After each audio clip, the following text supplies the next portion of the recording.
Olá, tudo bem? Espero que você esteja bem. Quanto tempo nós não nos vemos, né? Já estava há algum tempo sem postar vídeos aqui no canal, mas nós estamos aqui reunidos nessa tarde, nessa manhã, nessa noite, não sei o horário que você está vendo esse vídeo, para que nós possamos continuar com os nossos trabalhos para o concurso dos nossos trabalhos, né? Para o nosso cursinho preparatório para o concurso do Detran do Estado de São Paulo. Então eu já recomendo que você clique aqui embaixo, assine o canal, dê curtir nesse vídeo e vamos continuar. Na próxima aula, e na última aula, quer dizer, eu até quero convidar você a abrir aí o seu Código de Trânsito Brasileiro, nós começamos a estudar o Sistema Nacional de Trânsito. Nós lemos o artigo 5º e o 6º. A partir deste vídeo, nós vamos começar a abordar um grande tópico também do Código de Trânsito Brasileiro, que também é muito importante, que cai em muitas provas, em especial as provas da banca VUNESP, que é a banca do seu próximo concurso, que é o concurso do Detran. Então, eu quero pedir muita atenção, mesmo esquema de sempre, de todas as aulas, se você já está acostumado com o padrão das minhas aulas, nós vamos ler o artigo e comentar na medida da necessidade, ok? Se nós vermos que o artigo é metalinguístico, ou seja, ele se explica por si só, nós vamos passar para frente. E por que nós estamos adotando essa metodologia? Como o edital traz Código de Trânsito Brasileiro como matéria essencial, nós temos como dever esgotar toda a matéria. Ou seja, não existe desculpa para não estudar, ok? Vamos continuar então. Seção 2, da composição e da competência do Sistema Nacional de Trânsito. Pessoal, e eu já faço um adendo aqui, prestem muita atenção na composição do Sistema Nacional de Trânsito, porque são muitos órgãos e muitas vezes nós podemos confundir a função de cada um, o que cada um deve fazer, a importância de cada um deles. Então, vamos então estudar cada um. Artigo 7º. Compõe o Sistema Nacional de Trânsito os seguintes órgãos e entidades. Inciso 1. O Conselho Nacional de Trânsito, CONTRAN, coordenador do sistema e órgão máximo normativo e consultivo. Ou seja, o CONTRAN é o coordenador, ou seja, ele é o órgão máximo normativo e consultivo acerca das questões que envolvem o trânsito, de um modo geral. No conjunto do Sistema Nacional de Trânsito, o CONTRAN é o órgão máximo, ok? Então, pergunta que pode cair no teu concurso. Qual o órgão máximo do Sistema Nacional de Trânsito, responsável por coordenar todo o sistema, organizar as questões normativas e consultivas? CONTRAN. Certo? CONTRAN tem competência nacional, ou seja, as normas que o CONTRAN baixa, as diretrizes que o CONTRAN baixa, devem valer em todo o território nacional. Combinado? Vamos então ao inciso 2. Os Conselhos Estaduais de Trânsito, CETRAN, e os Conselhos de Trânsito do Distrito Federal, CONTRAN-DIF, órgãos normativos, consultivos e coordenadores. Ou seja, abaixo do CONTRAN vem o CETRAN, que nada mais é do que um conselho similar ao CONTRAN, só que de âmbito estadual, que também é a autoridade máxima no que diz respeito a questões que envolvem normas de trânsito, questões consultivas sobre o trânsito, sobre o Sistema Nacional de Trânsito, e coordena, tem a responsabilidade de gerir, de coordenar toda a gestão do Sistema Nacional de Trânsito em âmbito estadual. Inciso 3. Os órgãos e entidades executivos de trânsito da União, dos Estados, do Distrito Federal e dos municípios. E aqui, pessoal, vai entrar então a Secretaria de Trânsito, no caso aqui da cidade onde moramos, Franca, Secretaria de Segurança Pública e Trânsito, no caso do Governo do Estado, Secretaria de Segurança Pública e Trânsito, no caso do Ministério dos Transportes, no âmbito da União. Então, são os órgãos e entidades de trânsito ligadas à União, Estado, Distrito Federal e município, que também fazem parte do Sistema Nacional de Trânsito. Inciso 4. Os órgãos e entidades executivos rodoviários da União, dos Estados, do Distrito Federal e dos municípios. São aqueles órgãos que são responsáveis por cuidar das rodovias, sejam das rodovias que estão sob concessão ou que estão sob o domínio do Estado. Então, por exemplo, órgãos que estão ligados, vou dar um exemplo só, a Agência Reguladora de Trânsito, Agência Reguladora de Trânsito, de Transporte e Trânsito, a ANTT, salvo o melhor juízo, ela também faz parte do Sistema Nacional de Trânsito. Os órgãos que regulam a questão das concessionárias de trânsito no âmbito do Estado de São Paulo também fazem parte do Sistema Nacional de Trânsito. Vamos lá, inciso 5, a Polícia Rodoviária Federal.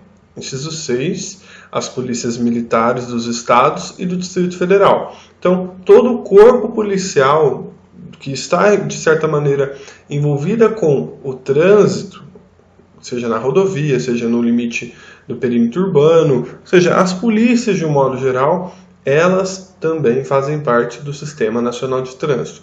E agora o inciso 7, que é muito esquecido, mas muito importante, as juntas administrativas de recursos de infrações, a famosa JARI. A Junta Administrativa de Recursos e Infrações, nós vamos estudar mais à frente a competência e o que ela faz, é muito importante, pessoal. Então, para fechar esse artigo, gente, e para que nós consigamos ir mais a fundo, compõe o Sistema Nacional de Trânsito, CONTRAN, órgão geral, de âmbito nacional, CETRAN, órgão estadual, de âmbito estadual, ambos têm poder de coordenar, ser órgão máximo consultivo e órgão máximo normativo, CONTRAN no âmbito nacional, CETRAN no âmbito estadual. Órgãos e entidades de trânsito e órgãos e entidades executivos de questões rodoviárias, tanto da União, quanto do Estado, quanto do município e Distrito Federal. Polícias de um modo geral, então, Polícia Rodoviária Federal, Polícia Militar e, por fim, Junta Administrativa de Recursos e Infrações. Detalhe importante, a Polícia Civil faz parte do Sistema Nacional de Trânsito? Não faz, só a Polícia Militar dos Estados. Polícia Civil, não. Beleza, pessoal? O Código de Trânsito é bem enfático aqui nos seus dizeres. Vamos ao próximo artigo. Artigo 7º-A. A autoridade portuária ou a entidade concessionária de porto organizado poderá celebrar convênios com os órgãos previstos no artigo 7º com a interveniência dos municípios e estados juridicamente interessados para o fim específico de facilitar a autuação por descumprimento da legislação de trânsito. Ou seja, aqueles órgãos, a autoridade que seja responsável nas cidades onde tem porto, ou seja, lugares, né, onde os navios descarregam e carregam-se de cargas, onde chegam e saem navios no Brasil, lugares onde tem portos. As autoridades portuárias ou entidades concessionárias, ou seja, ou empresas que administram esses portos, poderão celebrar convênios, ou seja, poderão fazer acordos com todos os órgãos previstos no artigo 7º, de inciso 1 a 7, com a interveniência dos municípios e estados, ou seja, com a autorização e com a participação dos municípios e estados que sejam interessados, com a finalidade de facilitar a autuação por descumprimento da legislação de trânsito. Ou seja, nasquelas localizações portuárias, pode haver um convênio, pode haver um contrato, uma relação mútua de parceria com os órgãos previstos no artigo 7º, com a interveniência ainda dos municípios e estados, para facilitar o controle do cumprimento da legislação de trânsito nesses locais. Beleza, pessoal? Parágrafo 1º. O convênio valerá para toda a área física do porto organizado, inclusive nas áreas dos terminais alfandegados, nas estações de transbordo, nas instalações portuárias públicas de pequeno porte e nos respectivos estacionamentos ou vias de trânsito internas.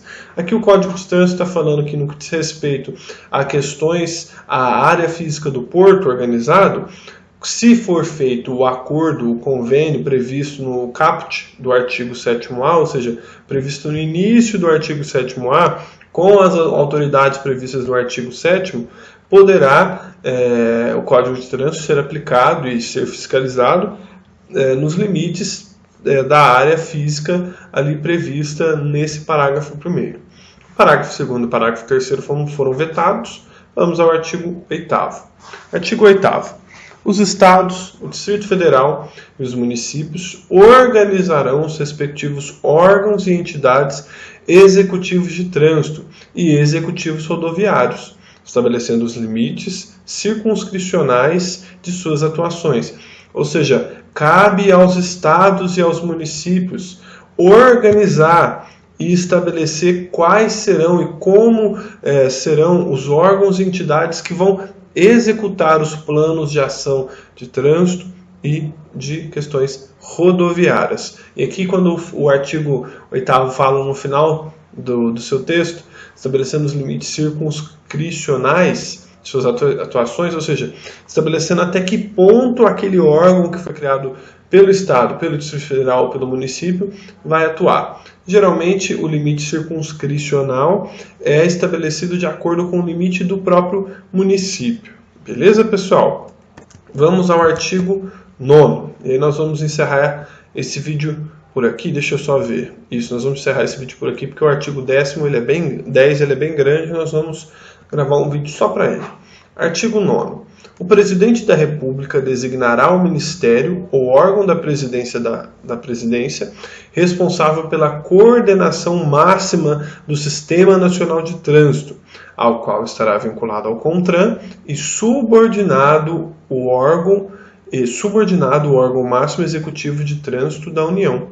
Ou seja, o presidente da República, aqui é uma norma programática, estabelecendo que o presidente da República deve designar um ministério, o órgão da presidência, que vai coordenar, que vai ser responsável pela coordenação máxima do Sistema Nacional de Trânsito, e que vai estar vinculado ao CONTRAN e subordinado ao órgão máximo executivo de trânsito da União.